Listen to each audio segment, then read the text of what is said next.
विष्णु पुराण 5वां अंश 3रा अध्याय भगवान का आविर्भाव तथा योग माया द्वार कंस की वाचना। श्री परशुराम जी बोले, हे मैत्रेय देवताओं से इस प्रकार स्तुति की जाती हुई देवकी जी ने संसार की रक्षा के कारण भगवान पुंडरीकाक्ष को गर्भ में धारण किया। तदंतर संपूर्ण संसार रूप कमलों को विकसित करने के लिए देवकी रूप पूर्व मध्य संध्या में महात्मा अच्युत रूप सूर्यदेव का आविर्भाव हुआ। चंद्रमा की चांदनी के समान भगवान का जन्मदिन संपूर्ण जगत को आहोदित करने वाला हुआ और उस दिन सभी दिशाएं अत्यंत निर्मल हो गई।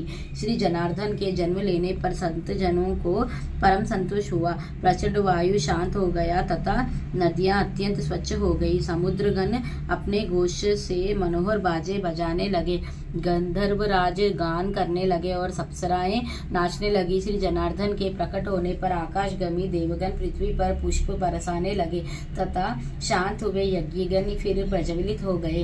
हे द्विज, अर्धरात्रि के समय स्वरधारा भगवान जनार्दन के अभिभूत होने पर पुष्प वर्षा करते हुए मेघगण मंद मंद गर्जना करने लगे। उन्हें खिले हुए कमल दल की स्त्री आभा वाले चतुर्भुजा और वक्ष स्थल में श्रीवत्स चिन्ह सहित उत्पन्न हुए देह कनकादुंबी वासुदेव जी स्तुति करने लगे। हे द्विजोत्त महामति, वासुदेव जी ने प्रसाद युक्त वाचनों से भगवान की स्तुति कर कंस से भयभीत रहने के कारण इस प्रकार निवेदन किया। वासुदेव जी बोले, हे देवदेवेश्वर, यद्यपि आप साक्षात परमेश्वर प्रकट हुए हैं, तथापि हे देव, मुझ पर कृपा करके आप अपने इस शंख चक्र गदाधारी दिव्य रूप का उपसंहार कीजिए। हे देव, यह पता लगते ही कि आप मेरे इस ग्रह में अवतीर्ण हुए हैं, कंस इसी समय मेरा सर्वनाश कर देगा। देवकी जी बोली, जो अनंत रूप और अखिल विश्व स्वरूप है, जो गर्भ में स्थित होकर भी अपने शरीर से संपूर्ण लोकों को धारण करते हैं तथा जिन्होंने अपनी माया से ही बाल रूप धारण किया है, वे देवदेव हम पर प्रसन्न हो है।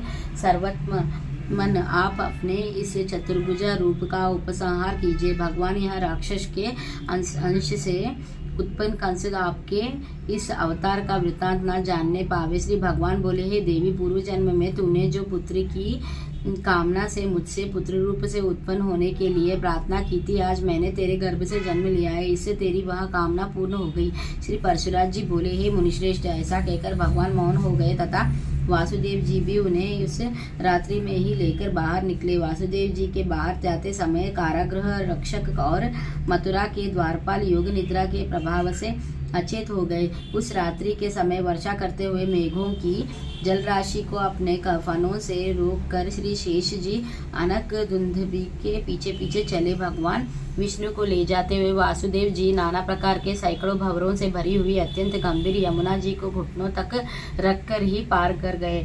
उन्होंने वहां यमुना जी के तट पर ही कंस को कर देने के लिए आए हुए नंद आदि वृद्धा गोपों को भी देखा है। मैत्रेय, इसी समय योगी निद्रा के प्रभाव से सब मनुष्य के मोहित हो जाने पर मोहित हुई यशोदा ने भी उसे कन्या को जन्म दिया है। तब अतिशय कांतिमान वासुदेव जी भी उस बालक को सुलाकर और कन्या को लेकर तुरंत यशोदा के शयन गृह से चले आए। जब यशोदा ने जगने पर देखा कि उसके एक नील कमल दल के समान श्याम वर्ण पुत्र उत्पन्न हुआ है, जो उसे अत्यंत प्रसन्नता हुई।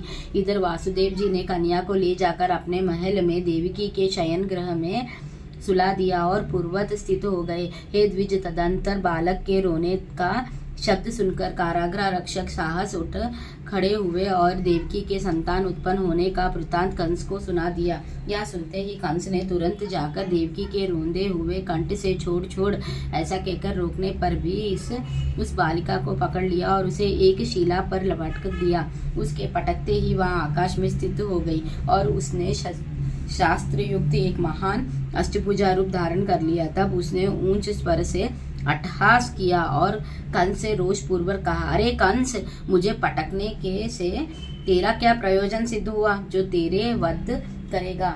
उसने तो पहले ही जन्म ले लिया है। देवताओं के सर्वस्व वे हरि ही तुम्हारे काल निमिल रूप पूर्व जन्म में भी काल थे। अतः ऐसा जानकर तू शीघ्र ही अपने हित का उपाय कर। ऐसा कह वहां दिव्य माला और चंद्र नदी से विभूषित हो तथा सिद्धगण द्वारा स्तुति की जाती हुई देवी भोजराज कंस के देखते देखे आकाश मार्ग से चली गई। कर श्री विष्णु पुराण के 5वें अंश में 3रा अध्याय समाप्त। श्री विष्णु भगवान की जय। लक्ष्मी नारायण की जय।